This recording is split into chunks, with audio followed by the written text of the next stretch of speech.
ലച്ചുവിൻ്റെ അലർച്ചയിൽ ഉറക്കത്തിലായിരുന്ന അഗ്നി ഞെട്ടി എഴുന്നേറ്റു. ബെഡിൽ എഴുന്നേറ്റിരുന്ന് കണ്ണിറുക്കി അടച്ച് കൈ രണ്ടും ചെവിയിൽ അമർത്തി പിടിച്ചാണ് ഇരിക്കുന്നേ. പേടിയിൽ അവൾ വിറയ്ക്കുന്നുണ്ട്, വിയർത്തിട്ടുണ്ട്. ചുണ്ട് വിതുമ്പി ഒരു കരച്ചിൽ തുടങ്ങി അവൻ പെട്ടെന്ന് അവളെ ചേർത്ത് പിടിച്ചു. ശ്രീമോളെ, അവളെ കുലുക്കി വിളിച്ചു അവൻ. ഞെട്ടിക്കൊണ്ടവൾ കണ്ണു തുറന്നു. അടുത്തു തന്നെ ചേർത്ത് പിടിച്ചവനെ അവൾ മിടിച്ചു നോക്കി. ചുറ്റും ഭീതിയോടെ കണ്ണുകൾ പാഞ്ഞു. പിന്നെ പൊട്ടിക്കരഞ്ഞുകൊണ്ട് അവൻ്റെ നെഞ്ചിലേക്ക് വീണു. ശ്രീ, കരയില്ല പെണ്ണേ. അവൾ സ്വപ്നം കണ്ടതാണെന്ന് അവന് മനസ്സിലായി. കുറച്ചു കഴിഞ്ഞതും കരച്ചിൽ കുറഞ്ഞവൻ അടുത്തുള്ള ടേബിളിൽ നിന്ന് ജഗ്ഗെടുത്ത് ഗ്ലാസ്സിൽ വെള്ളം പകർത്തി അവൾക്ക് കൊടുത്തു. ഇതാ, ഇത് കുടിക്ക്. അവളത് വാങ്ങി കുടിച്ച് ഗ്ലാസ് അവന് കൊടുത്തു. അവനതെല്ലാം ടേബിളിൽ വെച്ച് അവളെ ചേർത്ത് പിടിച്ചു. ഒന്നുമില്ല പെണ്ണെ, കിടന്നു, ഞാൻ അടുത്തില്ലേ, പേടിക്കേണ്ട. അതിനൊന്ന് തലയാട്ടി അവൻ്റെ നെഞ്ചിലേക്ക് ചാഞ്ഞു അവളെയും കൊണ്ട് ബെഡിലേക്ക് കിടന്നു. അവൾ പതിയെ കണ്ണടച്ച് മയക്കത്തിലേക്ക് വീഴുന്നവരെ അവൻ അവളെ തലോടിക്കൊണ്ടിരുന്നു. അവൾ ഉറക്കത്തിലായതും അവനും കണ്ണുകൾ അടച്ച് മയക്കത്തിലേക്ക് വീണു. അങ്ങനെ 1 വീക്ക് കഴിഞ്ഞുപോയി. നാളെയാണ് കിച്ചു വരുന്നത്. അവനെ കൊണ്ടുവരാൻ അഗ്നിയും ആദിയും പോകുവാണ്. ഓഫീസിൽ നിന്ന് കുറച്ചു നേരത്തെ ഇറങ്ങിയ അഗ്നി വീട്ടിൽ വന്നത് ഫ്രഷായി പാക്ക് ചെയ്യാൻ തുടങ്ങി. ലച്ചു അവന് ആവശ്യമുള്ളതെല്ലാം ബെഡിൽ വെച്ച് അഗ്നി ബാഗിലേക്ക് എടുത്തു വയ്ക്കുവാണ്. ഇനി എന്തെങ്കിലും എടുക്കാനുണ്ടോ ദേവേട്ട? ഇല്ല ശ്രീ, ഇത് മതി, നാളെ അവിടുന്ന് തിരികെ വരുമല്ലോ. എല്ലാം എടുത്തു വെച്ചെന്ന് ഉറപ്പിച്ച് ബാഗ് ബെഡിൽ നിന്ന് ഇറക്കി വെച്ചു. ഫോൺ എടുത്ത് പോക്കറ്റിൽ വെച്ച് ലച്ചുവിനെ ചേർത്ത് പിടിച്ചു. പോയിട്ട് വരാം. ഒറ്റയ്ക്ക് കിടക്കാൻ പേടിയുണ്ടെങ്കിൽ കല്ലുവിൻ്റെ കൂടെ കിടന്നാൽ മതി. എനിക്ക് പേടിയൊന്നുമില്ല. എങ്കിൽ കുഴപ്പമില്ല, ഞാൻ വിളിക്കാം. അവളെ കെട്ടിപ്പിടിച്ച് നെറ്റിയിൽ മുത്തി ബാഗ് എടുത്ത് പുറത്തേക്ക് നടന്നു. അവളും അവന് പുറകെ വന്നു. താഴെ അവനെയും കാത്ത് എല്ലാവരും ഉണ്ടായിരുന്നു. ഞങ്ങൾ വരാമായിരുന്നു അഗ്നി. എന്തിനാച്ച എല്ലാവരും കൂടെ? ഞാനും ആദ്യം ഉണ്ടല്ലോ, അത് മതി. എന്നാൽ ഞാൻ പോയിട്ട് വരാം. സൂക്ഷിച്ചു പോയി വാ കണ്ണ. അച്ചമ്മ പറഞ്ഞതും അവനൊന്ന് മൂളി പുറത്തേക്ക് ഇറങ്ങി. എയർപോർട്ടിൽ കൊണ്ടുവിടാൻ ഡ്രൈവറുമുണ്ട്. അവൻ കയറിയതും ഡ്രൈവർ വണ്ടിയെടുത്തു. കാറിൽ അവൻ്റെ ഗാർഡ്സും സ്റ്റീഫനും ഉണ്ടായിരുന്നു. ആദ്യം അവനെയും കാത്ത് വീടിൻ്റെ മുന്നിൽ നിൽക്കുവാണ്. ബാൽക്കണിയിൽ നിന്ന് ആദ്യം അവനെ നോക്കുന്നുണ്ട്. കുറച്ച് സമയത്തിന് ശേഷം കാർ അവിടെ നിന്ന് വന്നതും ആദ്യ കയറി. അകന്നു പോകുന്ന കാറ് നോക്കി അവൾ അവിടെ നിന്നു. എയർപോർട്ടിലെത്തിയതും അവർ പുറത്തേക്ക് ഇറങ്ങി. ചെക്കിങ് കഴിഞ്ഞതും അവർക്ക് പോകാനുള്ള ഫ്ലൈറ്റ് ലാൻഡായി. തിരിഞ്ഞും മറിഞ്ഞും കിടന്നിട്ടും അവന് ഉറക്കം വന്നില്ല. മാസങ്ങൾക്ക് ശേഷം അഗ്നിയെ കാണാൻ പോകുന്ന സന്തോഷം അവൻ്റെ മുഖത്ത് കാണാമായിരുന്നു. എല്ലാവരെയും കാണാനും കൂടെ ഇരിക്കാനും അവന് കൊതി തോന്നി. ഏറ്റവും അധികം അവൻ ആഗ്രഹിച്ചത് ആദവിനെ കാണാനായിരുന്നു. അവളെ ഒന്ന് ചേർത്ത് പിടിക്കാൻ, ഒത്തിരി സംസാരിക്കാൻ, മുത്തങ്ങൾ കൊണ്ട് മൂടാൻ, എല്ലാം അവന് കൊതിയായി. അവൾ ഓർത്തതും കണ്ണുകൾ നിറഞ്ഞു. അതിൽ സന്തോഷമുണ്ടായിരുന്നു. നാളെ അവിടെ എത്തിയ അവളെ കാണാമല്ലോ. പക്ഷേ സങ്കടം തോന്നിപ്പോയി അവന്. അവൾ ആത്മഹത്യ ചെയ്യാൻ ശ്രമിച്ചതോർത്ത്. ഓരോ ചിന്തകൾ മനസ്സിലൂടെ ഓടിപ്പോയതും പെട്ടെന്നാണ് അവൻ്റെ ഉള്ളിൽ ആക്സിഡൻ്റ് ഓർമ്മകൾ വന്നത്. ഒരു നിമിഷം ദേഷ്യം കൊണ്ട് അവൻ്റെ മുഖം ചുവന്നു. ഇനി എല്ലാത്തിനും അവസാനമാണ്. നിനക്കിനി ആയുസില്ല പൊന്ന മോനെ. വരും ഞാൻ നിന്റെ കാലനായിക്കൊണ്ട്. പകയോടെ മനസ്സിൽ പറഞ്ഞുകൊണ്ട് അവൻ കണ്ണടച്ച് കിടന്നു. ബെഡിൽ നിന്ന് എഴുന്നേറ്റ് ജനൽപ്പാളികൾ തുറന്ന് ആകാശത്തേക്ക് നോക്കി. നക്ഷത്രങ്ങളും ചന്ദ്രയും കണ്ടവൾ അങ്ങനെ നിന്നു. മനസ്സിൽ സന്തോഷമാണോ അതോ സങ്കടമാണോ എന്ന് തിരിച്ചറിയാൻ സാധിക്കുന്നില്ല അവൾക്ക്. നാളെ കിച്ചു വരുമെന്ന് സന്തോഷങ്ങളുണ്ടെങ്കിലും ആശ്വാസം കിട്ടുന്നില്ല. ഇനി എന്തൊക്കെ സംഭവിക്കുമെന്നോർത്ത് അവൾക്ക് പേടി തോന്നി. ആത്മഹത്യ ചെയ്യാൻ ശ്രമിച്ചത് അവൻ ക്ഷമിക്കുമോ? ഓരോ ചിന്തകൾ അവളുടെ മനസ്സിൽ നോവിച്ചുകൊണ്ടിരുന്നു. അവൻ്റെ മുന്നിൽ ചെന്ന് നിൽക്കാനുള്ള ധൈര്യം അവൾക്കുണ്ടായിരുന്നില്ല. എന്തുകൊണ്ടെന്ന് ചോദിച്ചാൽ ആത്മഹത്യ ചെയ്യാൻ നോക്കിയത് തന്നെയാണ് കാരണം.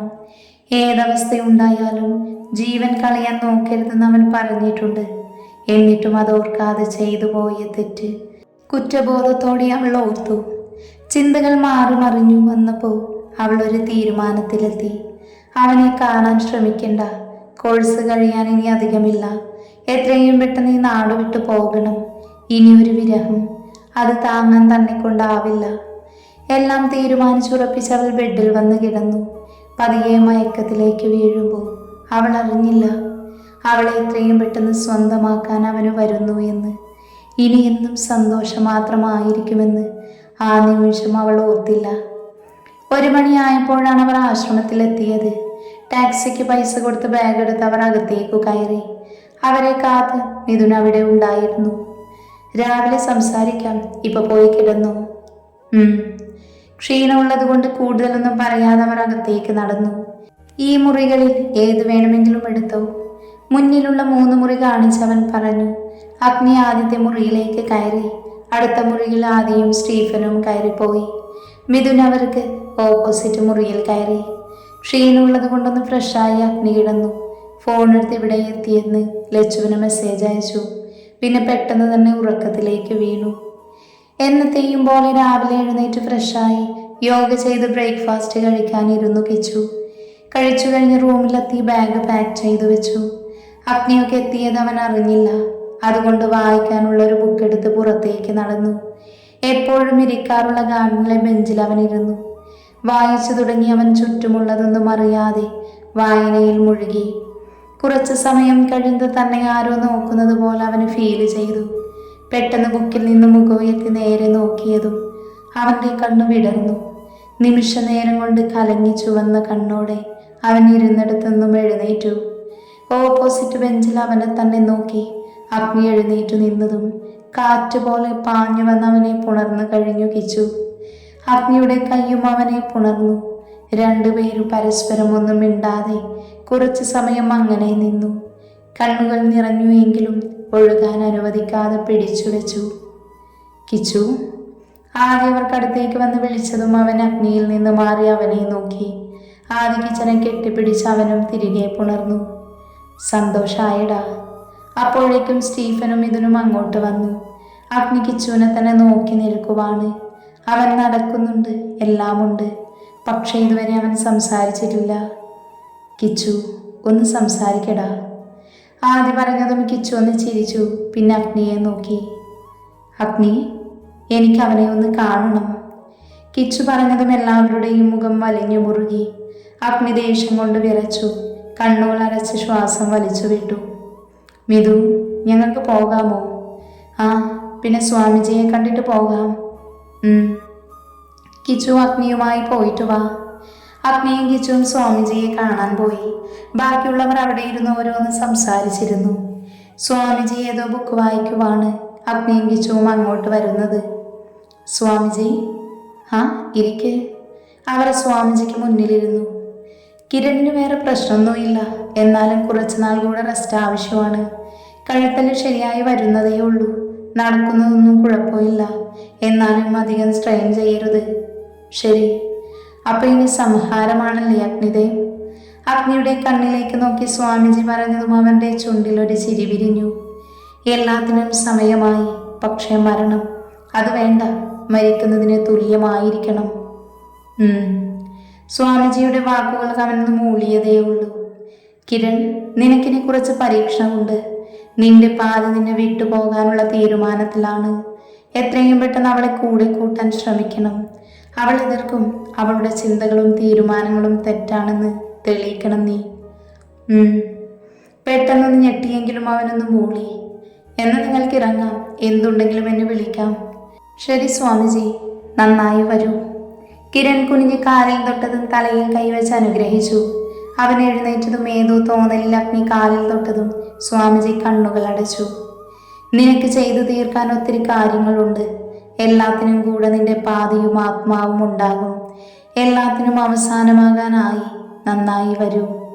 അഗ്നിയുടെ തലയിൽ കൈവച്ച് അനുഗ്രഹിച്ചു. പോയി വരാം. ശരി. അവർ പോകുന്നത് നോക്കി നിന്നു സ്വാമിജി. ആദി. പെട്ടെന്ന് അഗ്നിയും കിച്ചുവും അങ്ങോട്ട് വന്ന് വിളിച്ചതും അവർ തിരിഞ്ഞു നോക്കി. നമുക്കിറങ്ങാം. അപ്പോൾ മിഥുൻ താങ്ക്സ് പറഞ്ഞ ചെറുതായി പോകും. എങ്കിലും ഒത്തിരി നന്ദി. ഇങ്ങനെ ഒരു സ്ഥലമുണ്ടെന്നും അവിടെ ഇവനെ ചികിത്സ നടത്താനായതും. ഏയ്, അങ്ങനെ നന്ദി പറഞ്ഞ് ചെറുതാക്കല്ലേ. ഇവൻ എൻ്റെ കൂട്ടുകാരനല്ലേ. അപ്പോൾ അവനെ അങ്ങനെ ഒരു അവസ്ഥയിൽ കാണാൻ ഞാനും ആഗ്രഹിക്കുന്നില്ല. എന്തെങ്കിലും ആവശ്യമുണ്ടെങ്കിൽ വിളിക്കണം. ഉറപ്പായും. എന്ന് ഞങ്ങൾ ഇറങ്ങട്ടെ. ശരിയേടാ, സൂക്ഷിക്കണം. മിഥുനെ മുറുക്കെ പുണർന്ന അഗ്നിയും കിച്ചുവും യാത്ര പറഞ്ഞു.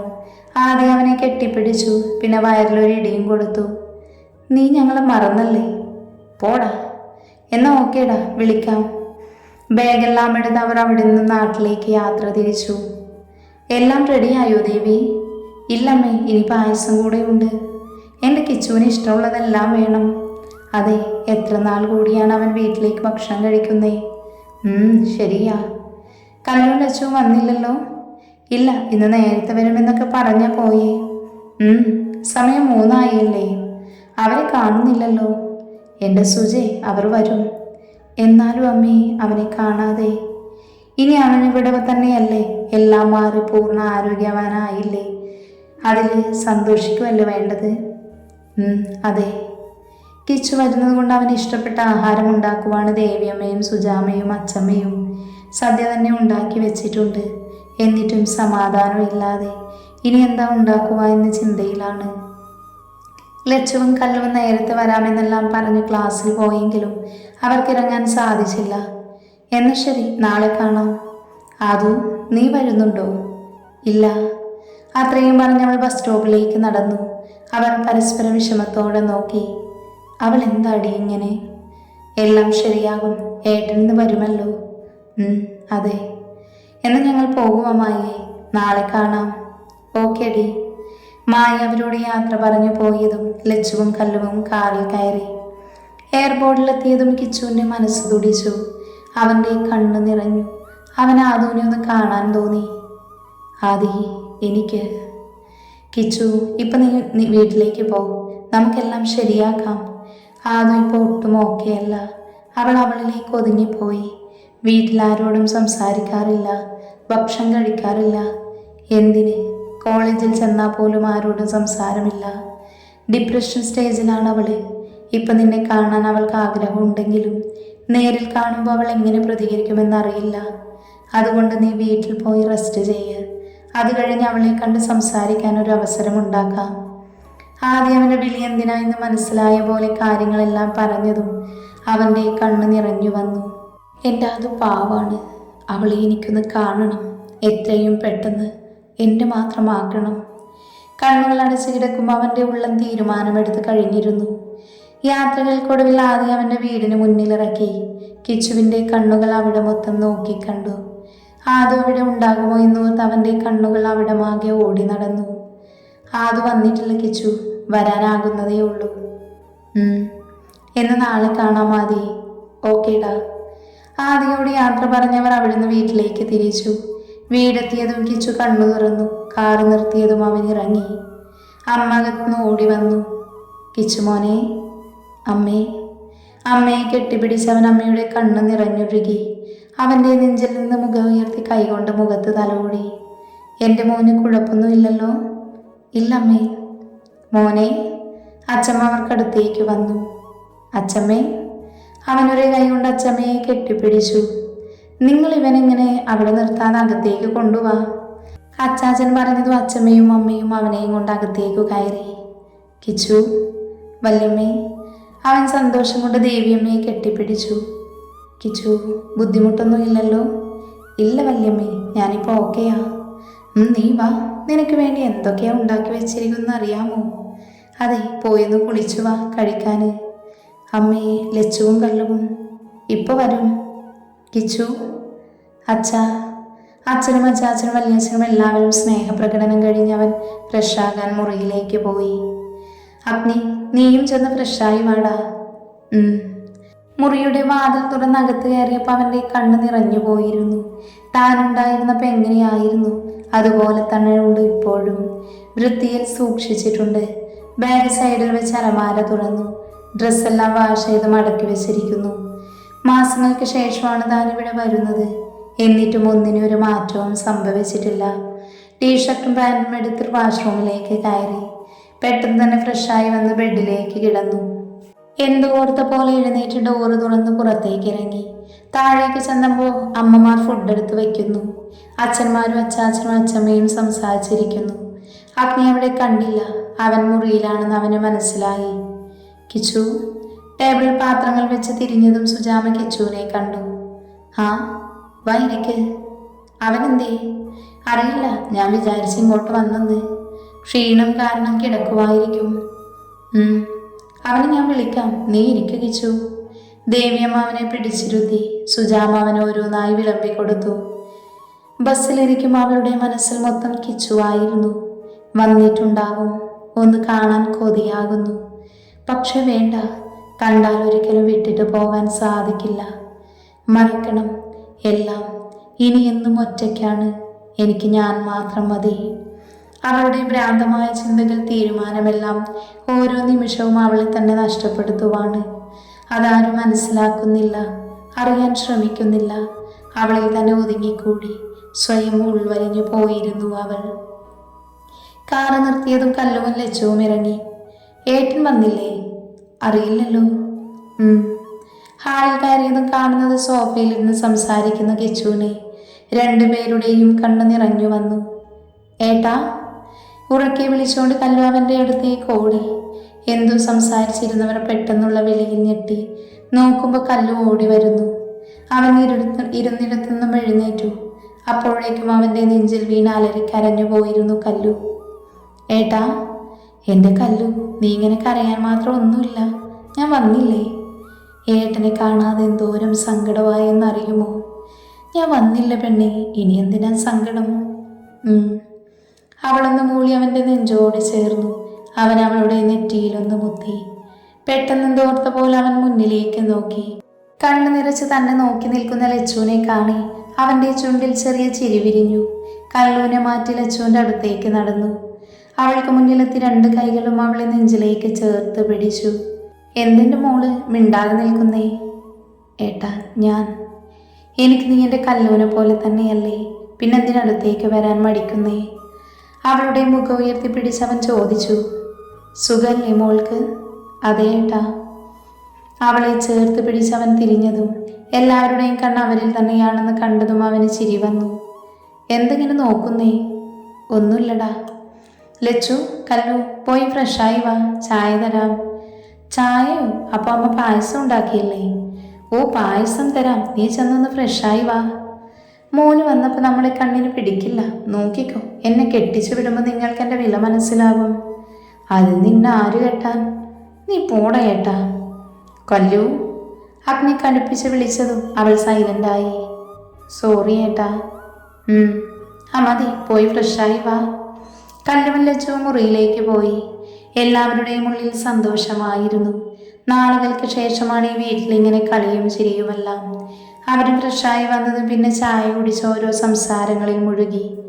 അവൻ്റെ നെഞ്ചിൽ തലവെച്ച് കിടക്കുവാണ് ലച്ചു. അഗ്നിയുടെ കൈ അവളുടെ മുടിയിലൂടെ തലോടി പോകുന്നുണ്ട്. എന്തൊക്കെയോ ചിന്തകളിലാണ് അഗ്നി. ലച്ചു ഉറക്കം പിടിച്ചിരുന്നു. ഓരോന്ന് ആലോചിച്ച് കണക്കുകൂട്ടി തീരുമാനങ്ങൾ എടുത്ത് കഴിഞ്ഞിരുന്നു അവൻ. പതിയെ ഉറക്കത്തിലേക്ക് വീഴുമ്പോൾ ഉറച്ച തീരുമാനം കൈകൊണ്ടിരുന്നു അഗ്നി.